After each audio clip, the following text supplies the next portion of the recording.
be reading a little bit from The Legend of Sleepy Hollow.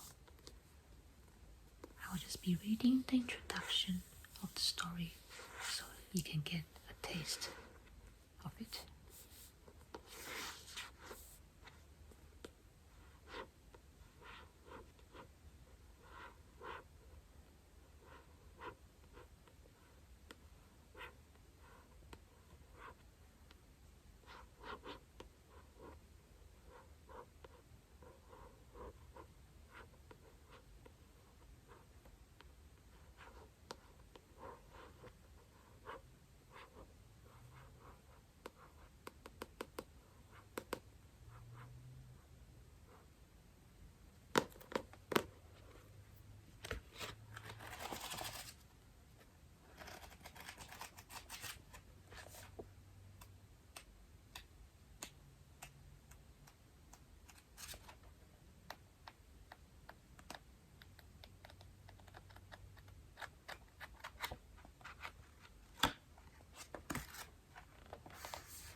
The Legend of Sleepy Hollow by Washington Irving, published in 1820.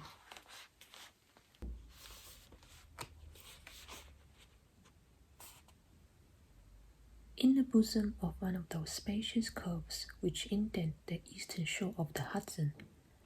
at that broad expansion of the river denominated by the ancient Dutch navigators the Tampenzee,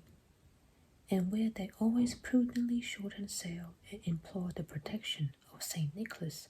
when they crossed, there lies a small market town, or rural port, which by some is called Greensburg, but which is more generally and properly known by the name of Tarrytown. This name was given, we are told, in former days by the good housewives of the adjacent country, from the inveterate propensity of their husbands to linger about the village tavern on market days. Be that as it may, I do not vouch for the fact, but merely advert to it for the sake of being precise and authentic. Not far from this village, perhaps about 2 miles, there is a little valley, or rather lap of land among high hills, which is one of the quietest places in the whole world. A small brook glides through it, which just murmur enough to lull one to repose, and the occasional whistle of a quail or tapping of a woodpecker is almost the only sound that ever breaks in upon the uniform tranquillity.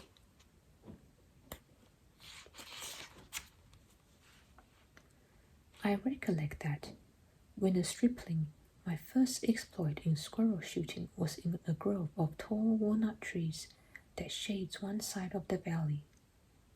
I had wandered into it at noontime,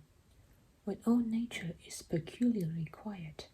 and was startled by the roar of my own gun, as it broke the Sabbath stillness around, and was prolonged and reverberated by the angry echoes. If ever I should wish for a retreat whither, I might steal from the world and its distractions, and dream quietly away the remnant of a troubled life, I know of none more promising than this little valley. From the listless repose of the place, and the peculiar character of its inhabitants, who are descendants from the original Dutch settlers, this sequestered glen has long been known by the name of Sleepy Hollow, and its rustic lads are called the Sleepy Hollow Boys throughout all the neighboring country. A drowsy, dreamy influence seems to hang over the land and to pervade the very atmosphere. Some say that the place was bewitched by a high German doctor during the early days of the settlement. Others that an old Indian chief, the prophet or wizard of his tribe, held his powwows there before the country was discovered by Master Hendrik Hudson. Certain it is the place still continues under the sway of some witching power that holds a spell over the minds of the good people, causing them to walk in a continual reverie. They are given to all kinds of marvelous beliefs, are subject to trances and visions, and frequently see strange sights and hear music and voices in the air. The whole neighborhood abounds with local tales, haunted spots, and twilight superstitions. Stars shoot and meteors glare oftener across the valley than in any other part of the country, and the nightmare, with her whole ninefold, seems to make it the favorite scene of her gambols. The dominant spirit, however, that haunts this enchanted region and seems to be commander-in-chief of all the powers of the air, is the apparition of a figure on horseback without a head. It is said by some to be the ghost of a Haitian trooper,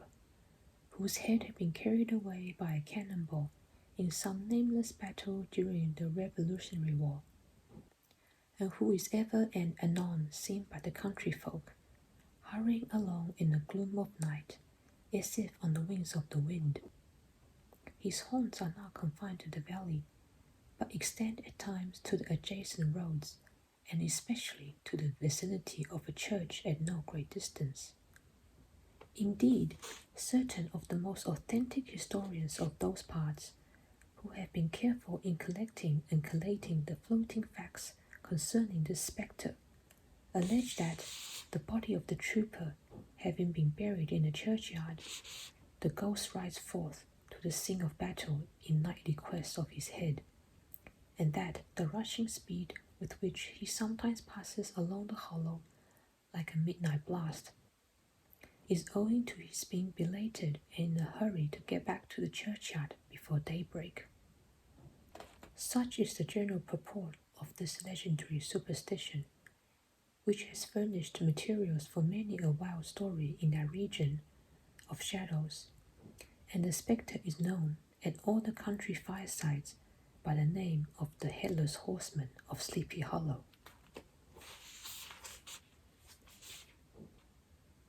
It is remarkable that the visionary propensity I have mentioned is not confined to the native inhabitants of the valley, but is unconsciously imbibed by everyone who resides there for a time.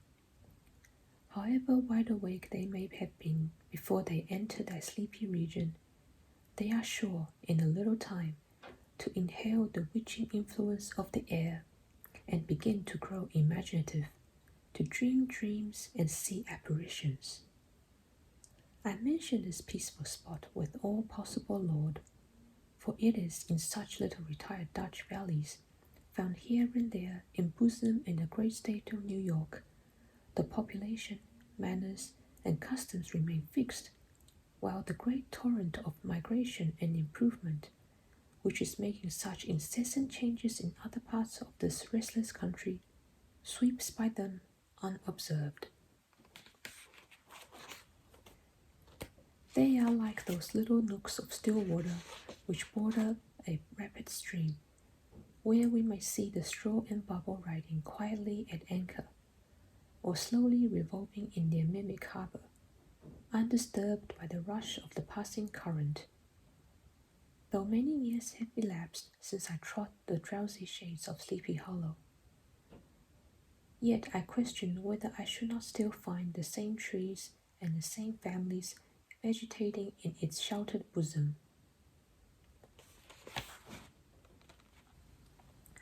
In this byplace of nature there abode, in a remote period of American history, that is to say, some 30 years since, a worthy waiter of the name of Ichabod Crane, who sojourned, or, as he expressed it, tarried in Sleepy Hollow, for the purpose of instructing the children of the vicinity. He was a native of Connecticut, a state which supplies the Union which pioneers for the mind as well as for the forest, and sends forth yearly its legions of frontier woodmen and country schoolmasters. The cognomen of Crane was not impeccable to his person. He was tall but exceedingly lank, with narrow shoulders, long arms and legs, hands that dangle a mile out of his sleeves, feet that might have served for shovels, and his whole frame most loosely hung together. His head was small and flat atop, with huge ears, large green glassy eyes, and a long snipe nose, so that it looked like a weathercock perched upon his spindle neck to tell which way the wind blew. To see him striding along the profile of a hill on a windy day, with his clothes banging and fluttering about him, one might have mistaken him for the genius of famine descending upon the earth, or some scarecrow eloped from a cornfield. His schoolhouse was a low building on one large room, rudely constructed of logs, the windows partly glazed and partly patched with leaves of old copybooks. It was most ingeniously secured at vacant hours by a withe twisted in the handle of the door and stakes set against the window shutters, so that, though a thief might get in with perfect ease, he would find some embarrassment in getting out. An idea most probably borrowed by the architect, Jost van Houten, from the mystery of an eel-pot. The schoolhouse stood in a rather lonely but pleasant situation, just at the foot of a woody hill, with a brook running close by and a formidable birch tree growing at one end of it. From hence the low murmur of his pupils' voices crooning over their lessons might be heard of a drowsy summer's day, like the hum of a beehive, interrupted now and then by the authoritative voice of the master, in the tone of a menace or command, or peradventure by the appalling sound of the birch as he urged some tardy loiterer along the flowery path of knowledge. Truth to say, he was a conscientious man, and even bore in mind the golden maxim, spare the rod and spoil the child. Ichabod scholars certainly were not spoiled. I would not have imagined, however, that he was one of those cruel potentates of the school who joy in the smart of their subjects. On the contrary, he administered justice with discrimination rather than severity, taking the burden off the backs of the weak and laying it on those of the strong. Your mere puny stripling that winced at the least flourish of the rod was passed by with indulgence, but the claims of justice were satisfied by inflicting a double portion on some little tough, round-headed, broad-skirted Dutch urchin, who sulked and swelled and grew dogged and sullen beneath the birch. All this he called doing his duty by their parents, and he never inflicted a chastisement without following it by the assurance, so solemnly to the smarting urchin, that he would remember it and thank him for it the longest day he had to live.